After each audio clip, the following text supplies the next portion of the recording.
Ça fait plusieurs années maintenant qu'on parle de transformation digitale.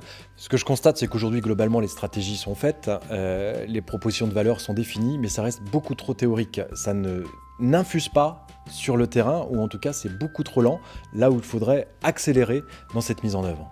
Alors la transformation digitale, aujourd'hui, elle s'appuie sur 4 piliers qui définissent un nouveau cadre de réalité. Le premier pilier, bien sûr, il est technologique. On a besoin de comprendre qu'est-ce que c'est que l'intelligence artificielle, le blockchain, l'IoT, et en quoi ça va vraiment impacter l'entreprise.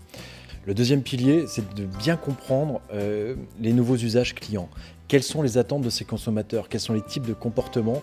Le troisième pilier, c'est un pilier qu'on appelle un nouveau scope concurrentiel avec des startups, les GAFA, qui viennent éventuellement disrupter un certain nombre de secteurs d'activité. Et le quatrième pilier, c'est un pilier sociétal avec une responsabilisation de plus en plus forte des entreprises et des marques sur l'impact sur la personne et sur l'environnement et la planète. Ma conviction, c'est qu'on ne va pas aller au bout de cette transformation au sens de la valeur ajoutée apportée aux clients si on ne fait pas évoluer les modes de travail et les organisations. L'impact sur les collaborateurs, il est énorme finalement parce qu'on considère que 60% des métiers de 2030 n'existent pas encore.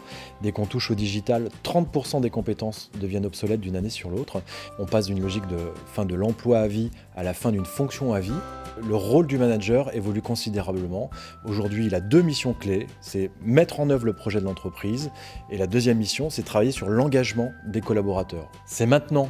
Demain, il sera trop tard. Et on a une opportunité formidable de réconcilier à la fois de la performance de l'entreprise et à la fois du bien-être au travail.